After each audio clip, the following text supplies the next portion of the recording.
Bonjour Marc Fesneau. Bonjour. Merci beaucoup d'être sur le plateau Merci d'LCI ce matin. C'est dans votre ministère qu'Emmanuel Macron est venu rendre une visite marquante à tous les parlementaires réunis lundi soir. Et il a tenu devant ces parlementaires un discours cash sur l'immigration. Il a fait du Nicolas Sarkozy? Pas du tout. Je crois que c'était pas tant sur le fond du débat qui va avoir lieu le 30 septembre à l'Assemblée nationale et le 2 octobre au Sénat.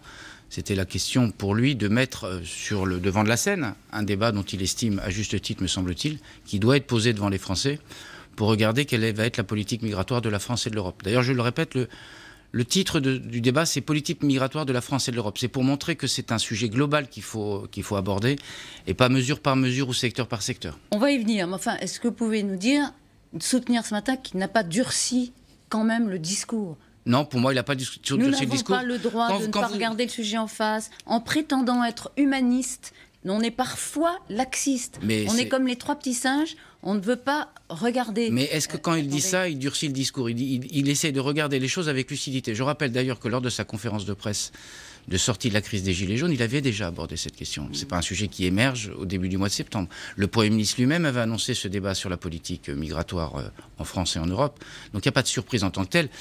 Ce qui est très étonnant dans ce pays, c'est que le simple fait de dire on veut parler de ce sujet, parce que c'est un sujet de préoccupation, et c'est un sujet qui est devant nous aussi, ça devient comme si une crise naissait ici ou là sur tel ou tel sujet. On doit être capable en France, sur ce sujet-là, comme sur tous les autres, de pouvoir en débattre sereinement. Et moi, ce que je souhaite, c'est qu'on puisse en débattre sereinement. L'idée, c'est quoi? C'est de regarder quels sont les outils dont on dispose aujourd'hui, quels sont les écueils qu'on a, évaluer une politique, y compris une politique migratoire, c'est pas une mauvaise chose, oui. Et après, éventuellement, de se projeter dans les mesures qu'on peut prendre au niveau national, puis il y a des mesures qui relèvent du niveau européen, on le voit très bien. Pardon, oui, c'est très bien de dire ça, Marc Fesneau.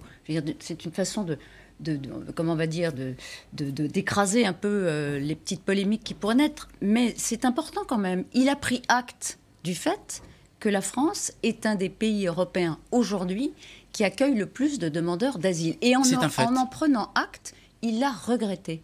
Il l'a posé comme un problème. Oui, parce qu'un certain nombre... Donc c'est un problème. Non.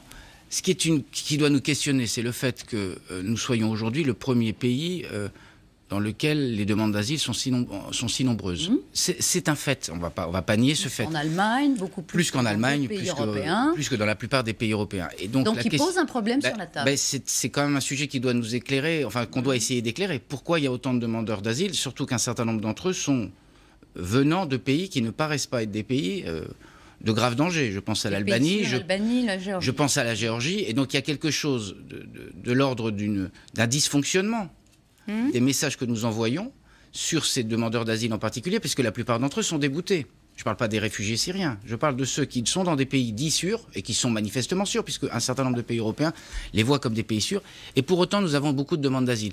Qu'est-ce que ça comme... Mais une fois que vous le voyez, comment résoudre ce problème? Est-ce que le président peut sonner le tocsin d'une certaine façon sur ce sujet, quoi que vous en disiez, et ne rien faire? Bien sûr que non, mais... en parler. Non mais... Vous voyez, le simple fait de dire on est le pays dans lequel aujourd'hui il y a le plus de demandeurs d'asile, on le vit comme une révolution. Non, c'est bien de le dire, d'essayer d'éclairer le sujet, de regarder pays par pays quelles sont les demandes d'asile. Qu'est-ce qui fait qu'aujourd'hui, beaucoup de Géorgiens ou beaucoup d'Albanais, mais ce n'est pas pour stigmatiser les Géorgiens ou les Albanais, mais c'est un fait. Pourquoi beaucoup de Géorgiens ou beaucoup d'Albanais font des demandes d'asile et quels sont les moyens que nous avons, nous, juridiques aujourd'hui, ou que nous pourrions avoir demain, pour ne pas se retrouver dans la situation d'avoir ces 128 000 à peu près demandeurs d'asile. Une grande partie d'entre eux n'auront pas le droit au droit d'asile. Et donc la question, c'est comment on fait en sorte que ceux qui n'auront pas accès au droit d'asile le sachent rapidement, soient reconduits aux frontières, et ceux qui ont droit, parce que c'est aussi ça qui doit être notre... ce qu'on n'arrive pas à faire. Vous savez, ce qui s'est passé exactement il y a un an, Marc Fesneau? J'ai vérifié, et c'est un hasard. Exactement il y a un an. La promulgation de la loi Asile-Immigration. 18 septembre 2018. C'était il y a un an. Est-ce que ça ne nous frappe pas quand même qu'un an après, on doit reprendre le chantier? Est-ce qu'on fait défaut au champ politique et à, d'une certaine façon, l'honneur de la politique, qui est celui de poser des lois par rapport à un diagnostic que l'on pose, et un an après ou 2 ans après, parce qu'il y a des lois qui ont précédé ces lois-là, d'en faire le bilan et de regarder comment on peut les améliorer. Ça vous frappe pas qu'une grande loi qui a créé beaucoup de débats, qui s'appelle Asile-Immigration, qui a été défendue, etc. Et cette loi, elle avait... Eh bien, il faut la reprendre. Cette loi, elle avait pour fondement principal l'idée qu'il fallait que nous traitions dans de meilleurs délais les demandes d'asile pour mieux intégrer, plus rapidement intégrer ceux qui avaient le droit à l'asile, et par ailleurs pour mieux raccompagner ceux qui, dans un délai plus court, et ne pas laisser les gens s'installer dans une forme de précarité et de méconnaissance de leur statut final. C'est ça qu'il va falloir regarder aussi le 30 septembre. C'est quels sont les premiers enseignements et les premiers bilans qu'on peut tirer de la loi. Qui peut prétendre sur ces sujets-là immédiatement atteindre la perfection? Je veux dire, on ferait défaut devant les Français si nous n'étions pas capables de dire ça marche. Il n'y a pas une forme de déception quand même du président et au-delà de l'exécutif de constater que cette loi n'a pas eu les effets à ce stade. Il n'y a pas une forme de déception, il n'y a pas une façon de dire bon, on n'a pas fait ce qu'il fallait. Mais manifestement, le fait Soyez honnête puisque vous dites que j'essaie faut être honnête sur j'essaie d'être honnête devant vous, d'ailleurs on ne cache pas les sujets. La question c'est qu'est-ce qui fait qu'avec cette loi asile-immigration a progressé en termes de délai d'instruction, c'est ça qu'on regardera le 30 septembre, et qu'est-ce qui fait qu'aujourd'hui on a beaucoup de demandeurs d'asile qui au fond ne viennent pas de pays qui sont ceux qui devraient être les premiers bénéficiaires, ou de citoyens venant de pays qui devraient être les premiers bénéficiaires du droit d'asile. Il faut essayer d'expliquer ça et d'éclairer ça, parce qu'il y a quelque chose qu'il faut qu'on éclaire, qui n'est pas facile à comprendre. C'est aussi une question, et je vous demande d'être honnête par rapport à ça. Il y a effectivement les demandeurs d'asile qui viennent de pays sûrs, on en a parlé, ça commence à être connu, quantifié. Il y a aussi le fait que, par exemple, en France, on accorde le statut de demandeur d'asile à 85%, autour de 85% aux Afghans. Aux Afghans, oui. Vous savez combien c'est en Allemagne? Non, je ne peux pas. C'est moins de 10%. Oui, mais après... Alors, est-ce que c'est seulement le problème des réfugiés qui viennent de... Vous m'avez bien entendu tout à l'heure. Je pense que nous avons besoin, au niveau européen, d'une harmonisation de notre regard sur les demandeurs d'asile. Alors après, chaque pays a son histoire. Chaque pays a sa lecture. Des pays sûrs ou des pays moins sûrs. Et chaque pays a ses propres procédures. Mais je pense que là où vous avez raison, ça pose la question que nous ayons, et c'est pour ça que c'est un débat qui doit être aussi de nature européenne, quelque chose qui soit de l'ordre d'une harmonisation. L'Allemagne est une grande démocratie comme nous, et de l'ordre d'une harmonisation de nos politiques et du regard que l'on porte sur les pays de provenance. Est-ce que ça veut dire que parce que l'Allemagne a vraiment mis un verrou très Mais on n'est pas obligé de s'aligner. La question n'est pas de s'aligner sur l'Allemagne. Non, la question n'est pas de s'aligner sur l'Allemagne, mais d'éclairer ce que vous dites, c'est-à-dire pourquoi dans notre pays c'est ainsi et pourquoi en Allemagne c'est ainsi. On va pas entrer dans ce débat, vous l'aurez le 30 septembre, pas de mesures le 30 septembre. Non, l'idée c'est pas d'avoir des mesures. C'est pour ça qu'il faut éviter, je vois bien qu'il y a quelques polémiques qui naissent sur telle ou telle mesure. On va y venir, parce l'AME qu'il faut qu'on en parle de l'AME. Mais je pense que la question n'est pas celle-là. La question c'est de regarder globalement quelle est notre politique d'aide au développement, quelle est notre politique d'harmonisation européenne, quelle est notre politique d'accueil des demandeurs d'asile, quelle est notre politique de traitement des demandeurs d'asile pour faire en sorte que ceux qui doivent y avoir droit y aient droit rapidement et ceux qui n'y ont pas droit puissent être accompagnés. C'est tout ça qu'il faut regarder. Ça, la politique d'intégration qui est un vrai sujet également. Ça, c'est pour les... C'est un petit Donc, message aux parlementaires. Donc, il n'y a pas à avoir de mesures immédiatement. On va y venir. Mais l'AME, on va s'y arrêter quand même quelques instants. C'est l'aide médicale d'État dont sont bénéficiaires les personnes en situation irrégulière. Uniquement les personnes en situation irrégulière. C'est un sujet quand même que Matignon regarde de près, puisqu'il a demandé un rapport. Il va être rendu quand, ce rapport? Ces jours-ci, dans le courant du mois de septembre, oui. Avant la fin je crois que c'est dans ces étiages-là. Il coûte 1 milliard. Est-ce que vous êtes favorable, vous, personnellement, une fois que ce sera regardé, puisque s'il y a un rapport, c'est qu'il y a quand même des questions sur les éventuels abus. Est-ce qu'il faut amender ce dispositif? Mais on regardera. Alors, revenons quand même au fondement de l'AME. On l'a fait à la fois pour des motifs humanitaires, parce que même en situation irrégulière, notre devoir, c'est de faire en sorte de soigner les gens qui sont en situation de difficulté médicale. Je pense que personne ne veut revenir là-dessus, en tout cas pas nous. Il n'y aura pas de suppression. Il n'est pas question de revenir sur l'AME dans son fondement et ses principes. Il y avait un deuxième volet dans l'AME, je le dis. Vous ne pouvez pas être dans un pays où la politique sanitaire doit être puissante et la politique sanitaire doit être généralisée et dire au motif simple que vous n'êtes pas en situation régulière, je ne m'occupe pas de la situation sanitaire de ces personnes. Donc c'est une question humanitaire et c'est une question sanitaire, l'AME. La deuxième chose, et c'est l'objet du rapport qui va être rendu, c'est de regarder qu'est-ce qui marche pas dans l'AME et est-ce qu'il semble que sur certaines prestations, il puisse y avoir des dévoiements. Moi, je n'ai pas les éléments aujourd'hui, le rapport va le dire. Et une fois que à ce moment-là, s'il y a besoin d'ajuster, on peut ajuster. C'est une politique publique. On peut dire que c'est quand même dans les tuyaux. Mais ça n'est pas une politique d'ajustement budgétaire. Vous n'imaginez pas quand même que sur un sujet aussi sérieux que celui-là, qui est humanitaire et qui est sanitaire, la question soit une question de premier principe budgétaire. C'est une question de regarder un dispositif, celui-là comme tous les autres, de regarder comment il fonctionne et de regarder ce qu'on peut améliorer s'il y a besoin de l'améliorer. Parce qu'il est éventuellement détourné de son objectif, c'est ce que diront comme les rapports d'ailleurs les procédures de droit d'asile. Il y a les centristes au Sénat, vous le savez d'ailleurs, qui plusieurs années de suite, je crois, ont déposé justement un projet de loi pour réduire l'AME, l'aide médicale d'État, au seul cas d'infection et de contagion. C'est-à-dire qu'on intervient, on apporte des soins aux clandestins uniquement quand il y a un risque contagieux ou infectieux. Est-ce que ça, par exemple, ce serait un périmètre qui vous paraîtrait correspondre à la fois à la tradition humaniste et la tradition humaniste, la nécessité de fermeté. Oui, enfin, et qu'est-ce qu'on fait des gens qui sont en situation de diabète et qu'est-ce qu'on fait des gens qui sont en situation... C'est pas si simple. D'insuffisance cardiaque, c'est ni infectieux ni contagieux. Enfin, je veux dire, on a quand même un devoir d'humanité dans ce pays. Enfin, et nous ne porterons rien d'autre que cela. Après, on a un dispositif et on regarde comment il fonctionne. Donc, ça pourrait être essayer de sortir des caricatures, si je peux dire. Ça pourrait être dans le projet de loi de financement de la sécurité sociale, en tout cas, techniquement, c'est un élément du projet de loi de financement de la sécurité sociale. Mais nous prendrons le temps qu'il faut pour éclairer le débat. Si c'est dans le projet, si vous voulez envoyer un signal. Oui, mais c'est...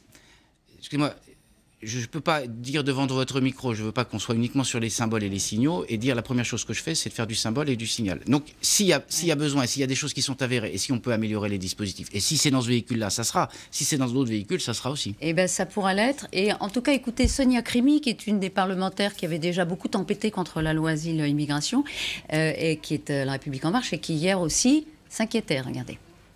L'immigration doit arrêter d'être un sujet électoral. Donc c'est pas parce que Marine Le Pen le veut que nous, on doit courir derrière Marine Le Pen. Voilà, vous avez des parlementaires qui vous disent ça. Vous courez derrière Marine Le Pen. D'ailleurs, je ne sais pas si on peut voir un dessin, juste un dessin de Willem dans Libération ce matin, qui reprend cette idée. Il ne faut pas laisser les thèmes de l'extrême droite à l'extrême droite. Et c'est Emmanuel Macron, qui le dirait, d'après Willem. Vous disiez quoi sur Marine Le Pen ? Madame Le Pen, ce week-end, a parlé de fracture territoriale. Au motif que Madame Le Pen parlerait de fracture territoriale, nous n'aurions pas le droit de parler de fracture territoriale. Moi, je ne donne pas... pas pareil de parler de fracture territoriale et de parler d'immigration qu'il faut Non, mais je veux dire, au motif que Madame Le Pen parlerait de sujet, nous ne pourrions pas nous en saisir. Ce n'est pas Madame Le Pen qui va orienter, décider de la politique que nous avons à conduire et des sujets que nous voulons mettre sur la table, parce que c'est des sujets de préoccupation, des sujets sur lesquels... Il n'empêche que vous allez sur son terrain. Mais vous pouvez dire on a toutes les raisons de le faire parce qu'il faut résoudre les problèmes. Madame Artichaut, est-ce qu'on peut simplement se dire qu'il y a un sujet migratoire, que c'est un sujet qui traverse l'Europe, que nous ne sommes pas une île, que nous sommes sur un continent et qu'il faut qu'on en parle, que Madame Le Pen en parle très bien. Vous ne m'avez pas entendu dire ce matin et aller sur les terrains de Madame Le Pen. Mais ce n'est pas parce qu'elle essaye de l'exploiter que nous ne devons pas essayer de traiter la question de fond. Et je pense, Sonia Crimi, comme d'autres anciens collègues, si je peux dire, de l'Assemblée nationale, il faut qu'on accepte qu'on puisse aller sur des sujets qui sont des sujets de préoccupation des Français. Mais c'est pas aller sur le terrain du Front National, c'est aller sur le terrain des préoccupations des Français. C'est bien ça notre exigence. Ce qu'elle dit, Marine Le Pen, c'est que je mets à sa place, enfin je traduis. Moi, je dis ça depuis des années et des années et des années.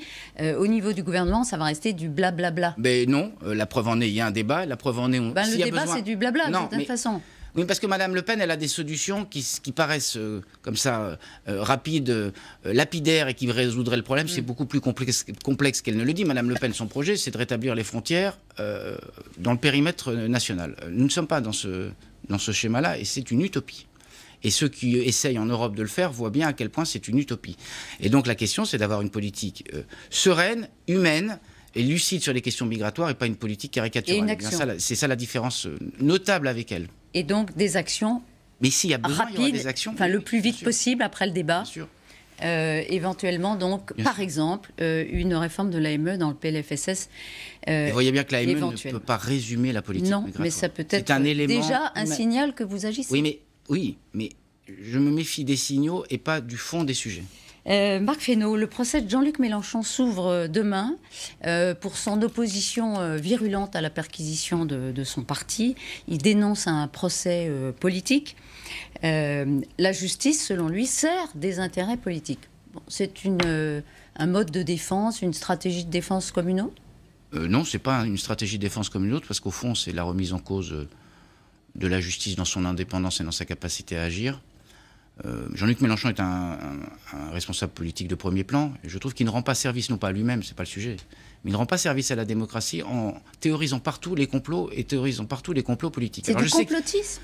Ah bah, quand vous dites c'est une justice politique qui vient pour me desservir, et qu'en filigrane, il se compare à Lula, auquel il a rendu visite au Brésil. Alors je sais qu'il est très sous l'influence de l'Amérique du Sud. Nous ne sommes pas l'Amérique du Sud. Et il ne me semble pas que dans notre pays, nous fonctionnions avec des procédures politiques. Il abîme la démocratie, c'est ce que vous dites. J'ai pas dit il abîme, il ne rend pas service à la démocratie. Parce qu'une démocratie, c'est une démocratie dans laquelle les politiques peuvent s'exprimer, les oppositions. Et Dieu sait que Jean-Luc Mélenchon ne s'en pas s'exprime. Mais on peut contester la justice, Marc Fesneau. Non, on peut contester la justice et on peut se défendre. Mais dire que c'est un procès politique, parce que c'est ce qu'il dit. Il dit que le pouvoir politique essaie d'instrumentaliser un procès. Je pense qu'il ne rend pas service d'abord aux faits, mais en plus il ne rend pas service à la démocratie. Pourquoi il le fait, à votre avis? Parce que parfois c'est plus commode de chercher des boucs émissaires. Et moi je pense qu'il ne faut pas chercher de boucs émissaires. Il faut laisser travailler sereinement la justice. On rend service à tout le monde quand on laisse travailler sereinement la justice. Mais il en espère un profit politique? Bah, écoutez, je vois qu'il en écrit un livre, qu'il en fait des pages dans les magazines ou dans les journaux en expliquant cette théorie-là. Et je répète, je pense que ça ne sert pas la démocratie que de... Ça donne le sentiment qu'il y aurait une justice pour lui spécifique. Non, la justice passe pour tout le monde. Et c'est ça aussi qui est important.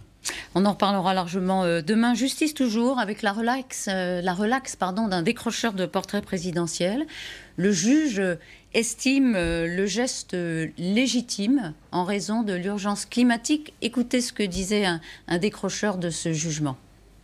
Le plus important n'est pas tant la relaxe que le motif de la relaxe dans le cadre d'un état de nécessité. Et donc, ce que veut dire le juge, en fait, en prononçant ce délibéré-là, le décrochage de ce portrait est nécessaire pour alerter les citoyens sur la question du dérèglement climatique. Ça veut dire qu'il ne fait pas seulement de ne pas nous condamner. En plus de ne pas nous condamner, il amène l'état de nécessité. Il dit que c'est important que des personnes se mobilisent. Et la grosse victoire, elle est là, en fait, aujourd'hui.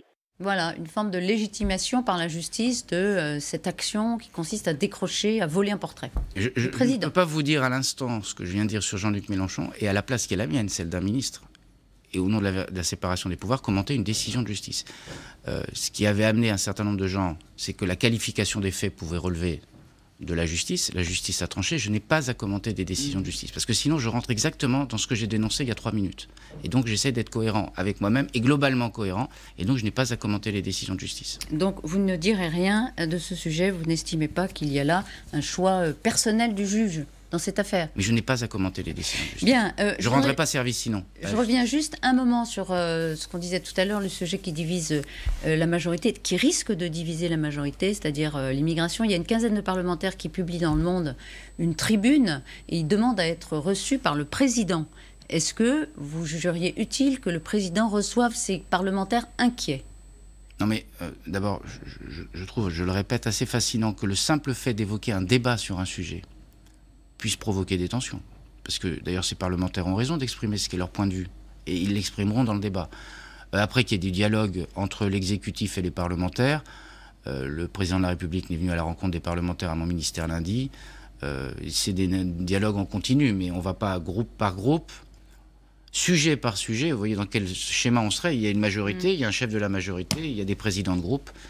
C'est aussi là que doit se nourrir le débat. Mais par cette tribune, est-ce qu'il y a l'expression d'une inquiétude et manifestement, il y a l'expression d'une inquiétude et d'un point de vue. Nous, on n'a pas envie d'en parler de ce sujet, n'ouvrez pas le couvercle, quoi. Mais oui, mais moi je pense qu'il faut parler de ce sujet-là comme de tous les autres. Mais ils ont tort de dire n'ouvrez pas le couvercle. Je pense qu'ils ont fait... On est en démocratie, c'est bien qu'on puisse débattre de tous les sujets et qu'on puisse évoquer. Et il y a un certain nombre de points de vue qu'ils évoquent que nous partageons au fond. Donc vous leur dites quoi? Acceptez le débat. Acceptez le débat, débattons-en et ne nous replions pas simplement en disant, au fond, en envoyant le signal qu'on ne voudrait pas du débat. Et donc il y a besoin du débat et il y a besoin de leur expression. Ça fait partie de la diversité de cette majorité. Donc venez avec nous débattre, mais ne posez pas des conditions. On a besoin de leur voix aussi dans ce débat. Et donc, on n'a pas besoin d'une voix qui dit « je ne veux pas exprimer une voix ». On a besoin d'une voix qui dit ce qu'elle dit et qui trouve l'équilibre au sein de la majorité. Donc, votre message, c'est celui-là ce matin à ces parlementaires? Absolument. Absolument. Accepter le débat, ça changera un peu. Je crois qu'ils l'acceptent. Et donc, je crois que, au fond, ils veulent y rentrer. D'ailleurs, le début de la tribune, si je l'ai bien lu, dit ça. Dit « allons-y, parlons-en ». Eh bien, allons-y, parlons-en. Merci Marc Fesneau d'avoir été ce matin sur le plateau d'LCI.